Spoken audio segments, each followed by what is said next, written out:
शांति।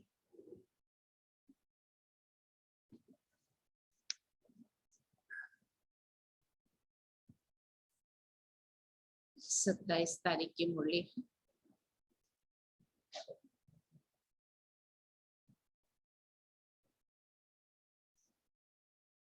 बाबा ने हम बच्चों को आज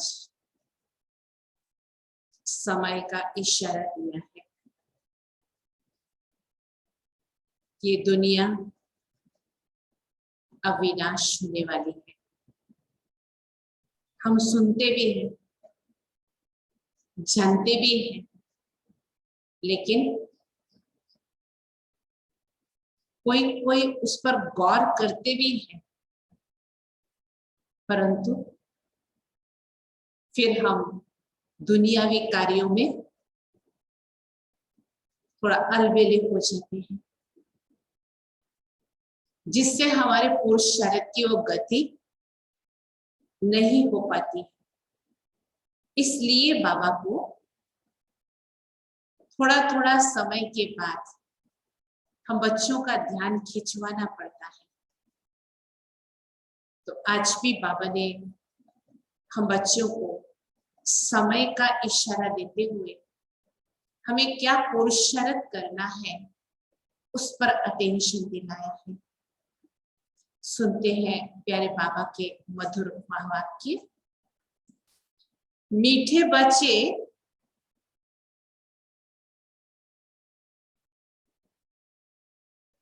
अब इस बेहद की पुरानी दुनिया का विनाश होना है।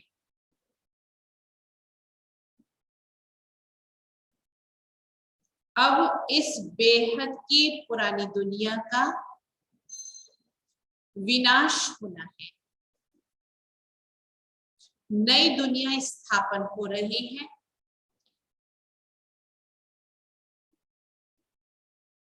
नई दुनिया स्थापन हो रही है। इसीलिए नई दुनिया में चलने के लिए पवित्र बनो। नई दुनिया में चलने के लिए पुरुषार्थ क्या है? पवित्र बनो। पवित्र तो है ही ब्राह्मण आत्माएं, लेकिन फिर भी बाबा कहते पवित्र बनो।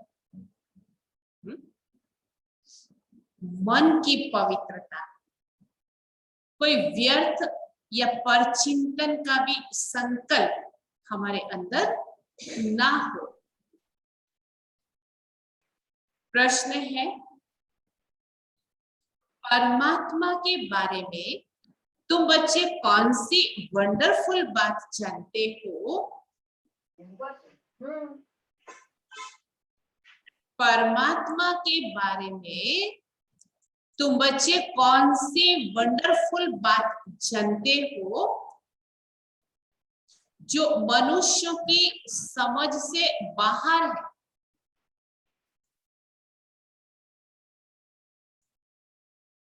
जो मनुष्यों की समझ से बाहर है। क्या जानते हैं? बाबा ने कहा, तुम कहते हो जैसे आत्मा ज्योति बिंदु है, जैसे आत्मा ज्योति बिंदु है, वैसे परमात्मा भी अति सूक्ष्म ज्योतिर्बिंदु। आत्मा के लिए तो स्वीकार करते हैं लोग, लेकिन परमात्मा बहुत सारे बना दिए हैं और देहधारी बना दिए हैं, इसलिए ये बात उनकी समझ में जल्दी नहीं आती है। वैसे परमात्मा भी अति सूक्ष्म ज्योतिर्बिंदु है। ये वंडरफुल बातें मनुष्यों की समझ से बाहर है। ये वंडरफुल बातें मनुष्यों की समझ से बाहर है। कई बच्चे भी इसमें मूझ जाते हैं, बाहर वालों की तो बात ठीक, लेकिन बाबा ने कहा कई बच्चे भी इसमें मूंझ जाते हैं। बाबा कहते बच्चे मूंझो मत, मूंझो मत। अगर छोटे रूप में याद नहीं रहती है तो बड़े रूप में याद करो। बाबा सहज करके अपने बच्चों को बता रहा है कि अगर छोटे रूप में याद नहीं रहती है तो बड़े रूप में याद करो। याद जरूर करना है, याद जरूर करना है। गीत है, रात के राही थक मत जाना, सुबह की मंजिल दूर नहीं। ओम शांति।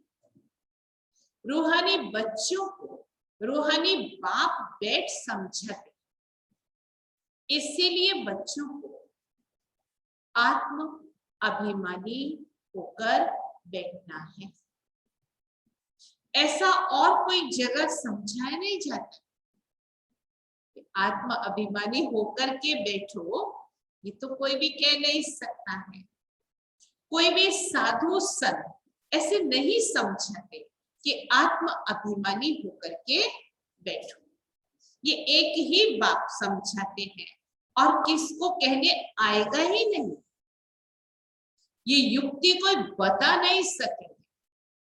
खुद आत्म अभिमानी होकर रहते हो तो कह सके ना किसी को। तुम बच्चे भी समझते हो हम आत्मा है। आत्मा ही एक शरीर छोड़ दूसरा लेती है। कब बैरिस्टर कब डॉक्टर बनती है। आत्मा ही अभी पतित बनी है और पावन बनी।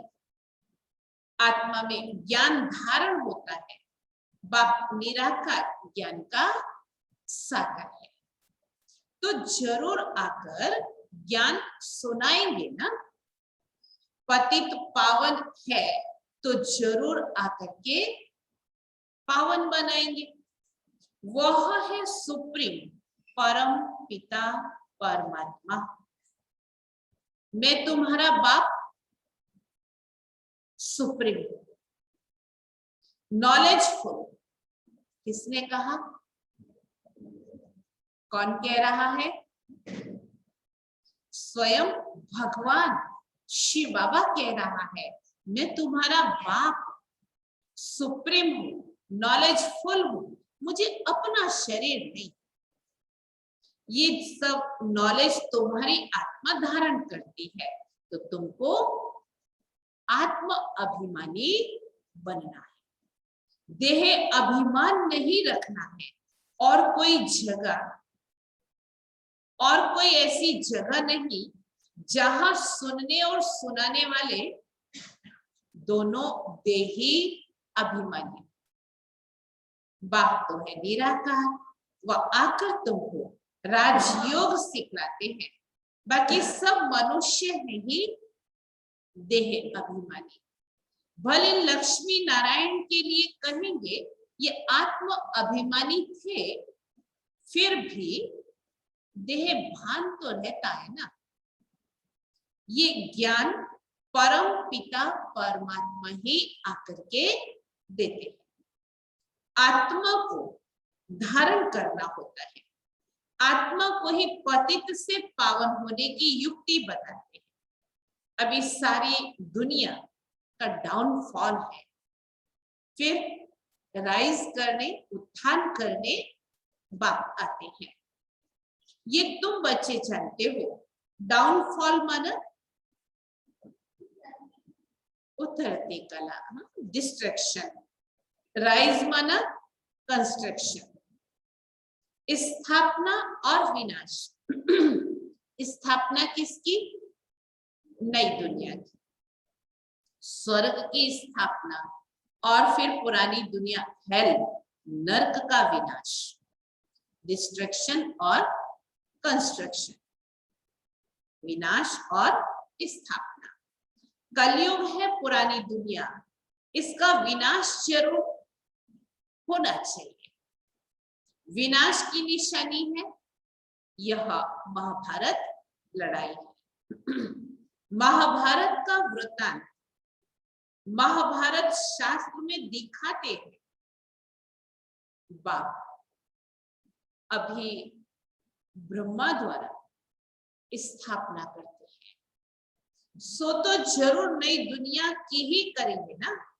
ये है बेहद का विनाश और बेहद की स्थापना। बाप ही नया मकान बनाएंगे बच्चों के लिए। बाप किसके लिए बना? सारी जिंदगी मेहनत करते लौकिक बाप भी किसके लिए? बच्चों के लिए। फिर पुराना जरूर खलास कराएंगे। तुम समझते बाबा अब नई दुनिया स्थापन कर रहे हैं। तमो प्रधान से फिर सतो प्रधान बनाने के लिए हमको तैयार कर रहे हैं। विनाश के लिए महाभारत लड़ाई मशहूर है। कहते हैं ये वही समय है, वही स्टार्स आपस में मिले हैं जो महाभारत के समय थे। इस सीढ़ी में भी लिखा गया है भारत के उत्थान और पतन की अद्भुत कहानी। इस लाइन में कल्प कल्प अक्षर भी आना चाहिए। बाबा करेक्शन भी करते हैं। शुरू से अंत तक मनुष्य 84 जन्म लेते हैं, ये भी तुम्हारी बुद्धि में है। मनुष्यों की बुद्धि तो एकदम क्या हुआ है? मनुष्यों की बुद्धि को गोदरेज, उस समय गोदरेज की कंपनी का ताला बहुत फेमस था साकार बाबा के समय में। तो बाबा ने कहा मनुष्य की बुद्धि को तो एकदम गोदरेज का ताला लगा हुआ है। इन बातों को मनुष्य को जानना है। आत्माएं यहाँ शरीर धारण करती है पार्ट बचाने। तो ड्रामा के आदि मध्य अंत के क्रिएटर, डायरेक्टर, मुख्य एक्टर्स आदि को जानना चाहिए। क्यों जानना चाहिए? क्योंकि हम इस बेहद ड्रामा के एक्टर हैं। अभी तुमको ड्रामा के आदि मध्य अंत हु इज हु सारे ड्रामा का पता पड़ गया। शुरू से लेकर अंत तक बाप द्वारा यह नॉलेज सारी मिल रही है। सृष्टि चक्र कैसे फिरता है, इनको कहा जाता है रूहानी नॉलेज। जिस्मानी ज्ञान को फिलॉसफी कहा जाता है। स्पिरिचुअल नॉलेज, रूहानी नॉलेज को ज्ञान कहा जाता है। अब यह सब बातें बच्चों की बुद्धि में बिठाई है। बच्चे जानते हैं अब 84 जन्मों का नाटक पूरा होता है। अभी हम वापस जाएंगे, परंतु पतित कोई भी वापस जा नहीं सकते। नहीं तो इतने जप तप तीर्थ आदि क्यों करते? पवित्र बनने लिए ही गंगा स्नान पर जाते हैं, परंतु उससे कोई पावन तो बन नहीं सकते। इसीलिए वापस कोई भी जा नहीं सकते। गपोड़े तो बहुत लगाते, फिर कि फलाना पार निर्वाण चला गया, ज्योति ज्योत में समा गया। बाप ने समझाया है वापस कोई भी जा नहीं सकता। सब एक्टर्स यहाँ ही है। अभी नाटक पूरा होता है तो सभी स्टेज पर खड़े हुए, अभी सब यहाँ मौजूद है। मनुष्य को पता नहीं कि बौद्धि क्रिश्चियन आदि कहाँ है। तुम समझते हो जो सब ऊपर से आत्माएं यहाँ आई हैं, वह सब इस समय तमो प्रधान है। तमो प्रधान से सतो प्रधान कल्प पहले भी बने थे। क्या सुना मीरा बहन?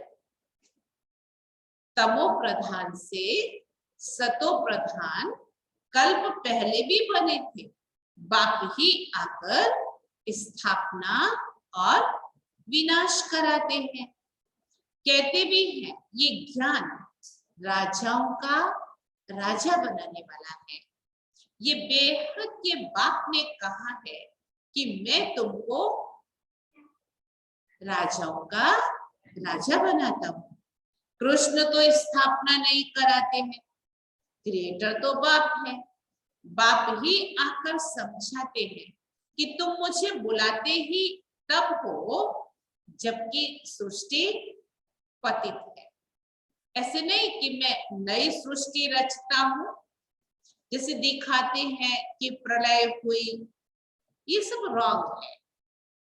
मनुष्य बुलाते ही हैं कि हे पतित पावन आओ, तो आकर पावन बनाओ। तो पावन तो पतित दुनिया में ही तो आएंगे ना।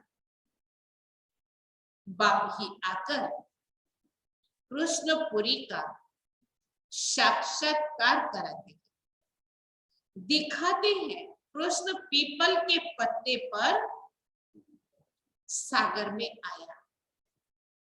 ये है ठीक बात, संसार को भी सागर कहा जाता है।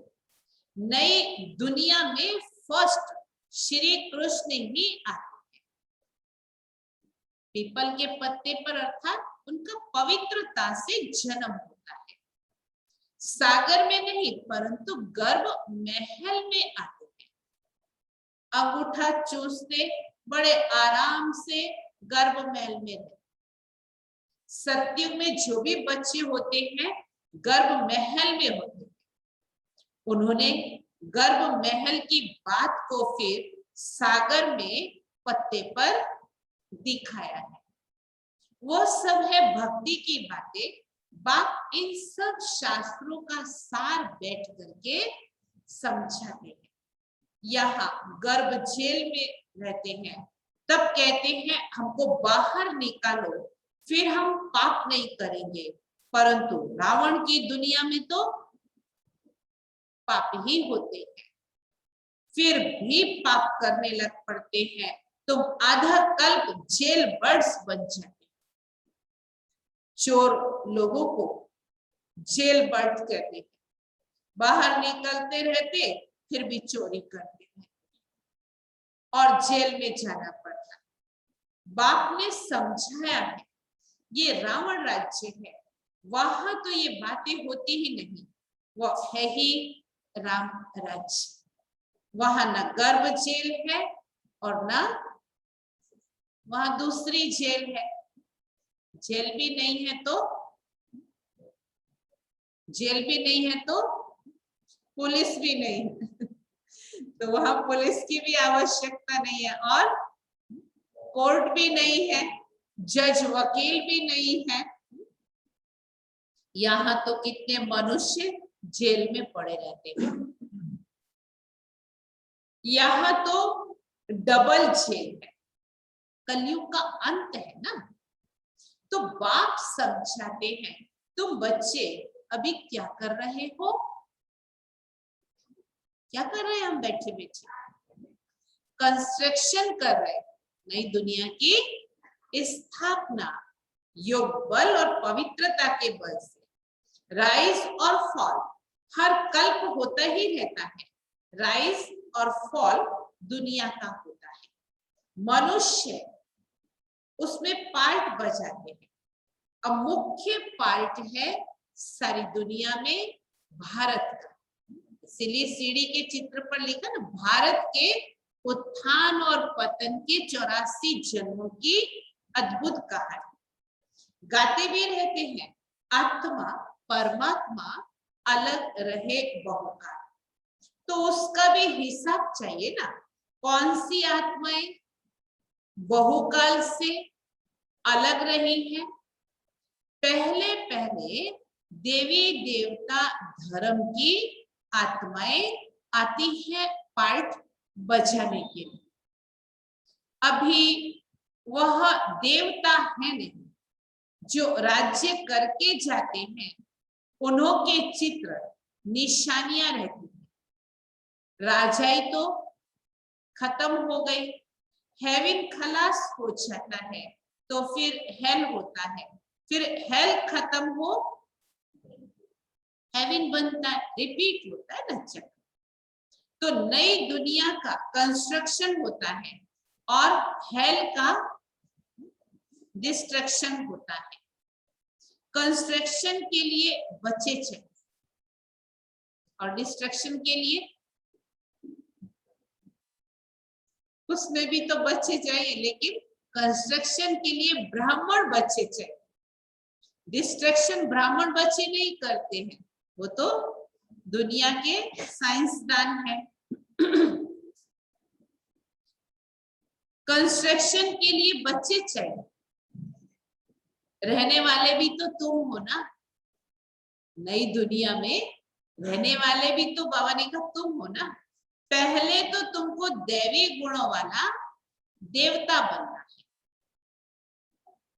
ये भी गायन है, मनुष्य से देवता किए करत न लागेगा। भगवानो वच गृहस्थ व्यवहार में रहते कमल फूल समान बनना है। यह इस मृत्यु लोक का है ही अंतिम जन्म, इसमें पवित्र बनना है। ये अच्छी रीति समझना चाहिए। हम ये मृत्यु लोक, हम इस मृत्यु लोक का अंतिम जन्म पवित्र है। तो बाप कहते हैं इन विकारों पर जीत पाने से तुम विश्व का मालिक बने। पुरुषार्थ कितना थोड़ा है, क्योंकि इन विकारों ने तो हमको दुख दिया है। दुख देने वाली चीज का ही हम त्याग कर रहे हैं, बाकी कुछ त्याग नहीं करते हम। और प्राप्ति कितनी भारी है, विश्व का मालिक बाबा बनाता है। बच्चे भी सुनकर फिर औरों को समझाते हैं कि इस पुरानी दुनिया का विनाश सामने खड़ा है। ये वही महाभारत की लड़ाई है, काम महाशत्रु है। इसीलिए प्रतिज्ञा करो, अभी तुम समझते हो हम पवित्र बनते हैं, इस पुरानी दुनिया का विनाश जरूर होना है। उनके पहले पवित्र जरूर बनना। विनाश होता है फिर तो बात मत पूछो, हाहाकार मच जाती है। बहुत कड़ा मौत है ना, सहज नहीं है। विनाश शब्द एक है, लेकिन उसकी जो सीन होगी वो बड़ी भयंकर होगी, तुम देख भी नहीं सकेंगे। कोई का ऑपरेशन होता है तो कमजोर लोग ठहरते नहीं है, गिर पड़ते, बेहोश हो जाते ब्लड देख करके ही। इसीलिए डॉक्टर लोग फैमिलीज को अलाउ नहीं करते हैं। ये तो कितना भारी ऑपरेशन होगा सारी दुनिया का, एक दो को मारते रहेंगे। ये है डर्टी दुनिया, कांटों का जंगल। सत्य को कहा जाता है गार्डन ऑफ फ्लावर्स, फूलों का बगीचा। देवताएं चैतन्य फूल है ना, मनुष्य तो समझते हैं बहिष्ठ में कोई फूलों का बगीचा होता होगा, जो सुनते हैं सो कह देते हैं। गार्डन ऑफ अल्लाह कहते हैं ना, फिर ध्यान में भी गार्डन देखेंगे, अल्लाह ने हाथ में फूल दिया, बुद्धि में ही खुदाई बगीचा है। भक्ति मार्ग में साक्षात्कार करने के लिए भक्ति करते हैं। साक्षात्कार हुआ तो बस कहेंगे ईश्वर सर्वव्यापी है। जो पास्ट हुआ सो फिर भी होगा। बच्चे जिस पोशाक में जैसे आए हैं ऐसी पोशाक में फिर कल्पपात आए, ऐसे ही बैठे होंगे हम लोग।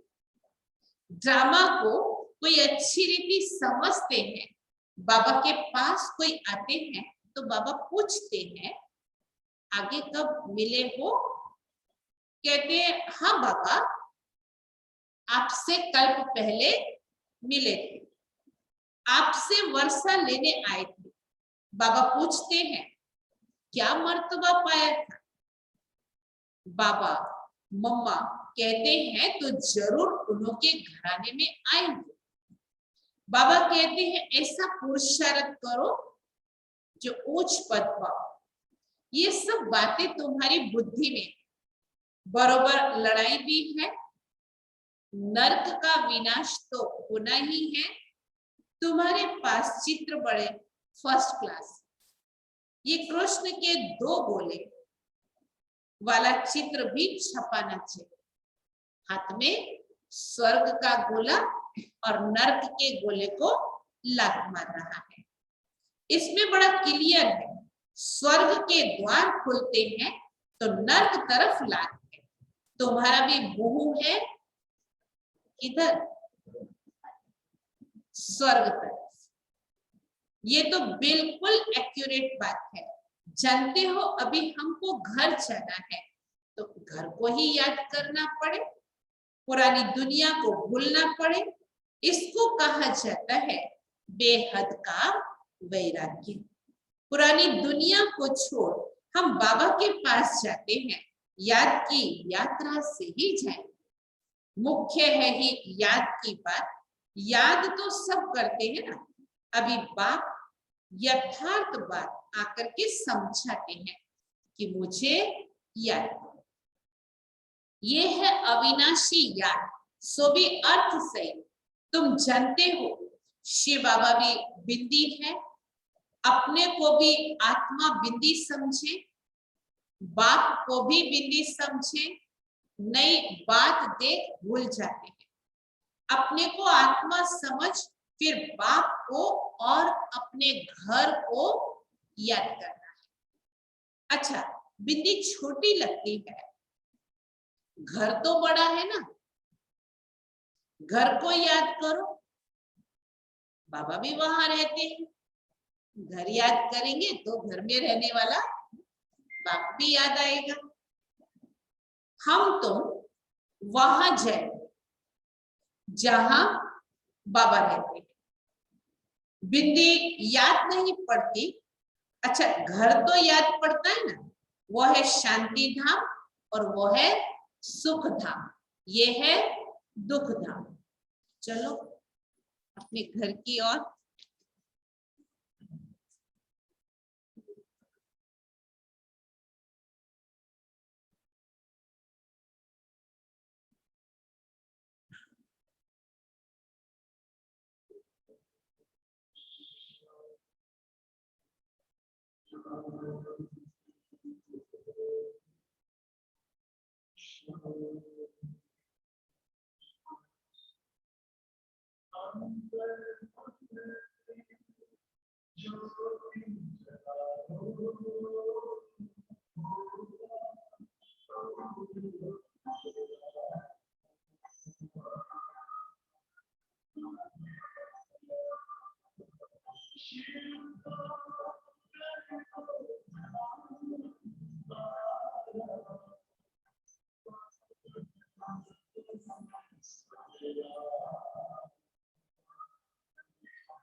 बाबा ने कहा, अभी तुम नंबरवार पुरुषार्थ अनुसार पढ़ रहे हो, फिर सुख धाम में आ जाएंगे। बाप के बच्चे हैं तो जरूर स्वर्ग की बादशाही चाहिए। कल्प पहले भी शिव बाबा आया था, स्वर्ग की बादशाही दी थी, तुम भूल गए हो। बाप कहते हैं, अभी फिर आया हूं तुमको देने। कितने बार तुमने राजाई दी और गवाई है, अनगिनत बार वर्षा लिया है, फिर भी बाप को भूल क्यों जाते हो? माया के तूफान से बहुत लड़ाई होती है, इसीलिए नाटक में दिखाते हैं। माया उस तरफ खींचती है, प्रभु इस तरफ खींचते हैं। ज्ञान में विघ्न नहीं पड़ते, याद में विघ्न पड़ते हैं, इसमें ही मेहनत है। तो बाप कहते, बच्चे महारथी बनो। इस पुरानी दुनिया को आग लगनी है, इस यज्ञ में सारी पुरानी दुनिया स्वाहा होनी है। तो महावीर भी बनना है, तुम बच्चों को अखंड अटल अडोल राज्य पाना है। तुम्हारा बुद्धि योग बाप के साथ ऐसा रहे जो भल कितना भी तूफान आए, परंतु माया तुम्हारा कुछ भी बिगाड़ ना सके। ये है तुम्हारी पिछाड़ी की अवस्था। जब ट्रांसफर होना होता है, जैसे स्कूल में इम्तिहान पिछाड़ी को होते हैं, सारा साल पढ़ते हैं, बाद में इम्तिहान होते हैं। तुम्हारी माला भी पिछाड़ी में बनेगी, तुमको बहुत साक्षात्कार होगा, फलाने ये बनेंगे, फलाना ये बनेगा, ये दासी बनेगी, ये सब बताएंगे। उस समय तो कुछ कर भी नहीं सकेंगे, फिर पछताना पड़ेगा, ये हमने क्या किया, श्रीमत पर क्यों नहीं चला। परंतु अंत समय में कुछ हो नहीं सकेगा। ऐसे बहुत पछताते हैं, किसी का खून मनुष्य कर फिर बाद में पछताते हैं, परंतु खून तो हो गया, फिर क्या कर सकेंगे। इसीलिए बाप कहते, बच्चे गफलत मत करो, अपना पुरुषार्थ करते। अच्छा, मीठे मीठे सिकी लगे बच्चों प्रति माता पिता बाप दादा का याद प्यार और गुड मॉर्निंग। रूहानी बाप की रूहानी बच्चों को नमस्ते।